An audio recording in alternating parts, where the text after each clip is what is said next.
আমি আমার ৯ বছরের ব্যবসার ছোট্ট কেরিয়ারে তরুণদের জন্য আমার অভিজ্ঞতা থেকে তরুণদের জন্য ছোট্ট একটা পরামর্শ দিচ্ছি।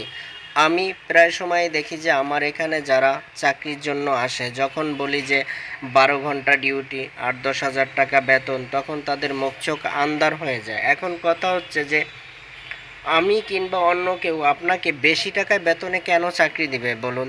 ১০-১২ ঘন্টা ডিউটি করবেন, এই জন্য তো আর আপনাকে কেউ টাকা দিবে না। টাকা দিবে হচ্ছে আপনার কাজের মূল্যায়নের উপরে, কাজের উপরে টাকা দিবে। এখন আপনি যেহেতু নতুন মানুষ, আপনার কেউ বেশি টাকা দিয়ে আপনাকে কেউ নিবে না, এটাই তো স্বাভাবিক। এখন আপনার জন্য আমার পরামর্শ হচ্ছে, আপনারা যারা ইচ্ছাশক্তি আছে চাকরি করার জন্য, তারা যে কোনো একটা চাকরিতে আগে ফুট করে ঢুকে যান, যে ভাই আমাকে টাকা দিলে দেন, না দিলে না দেন, যা খুশি তাই দেন, আগে ঢুকেন।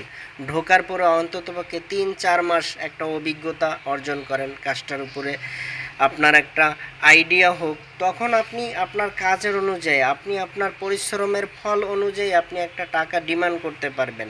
কিন্তু একজন নতুন ব্যক্তি আপনাকে কে বেশি টাকা দিয়ে বেতন দিয়ে রাখবে বলুন?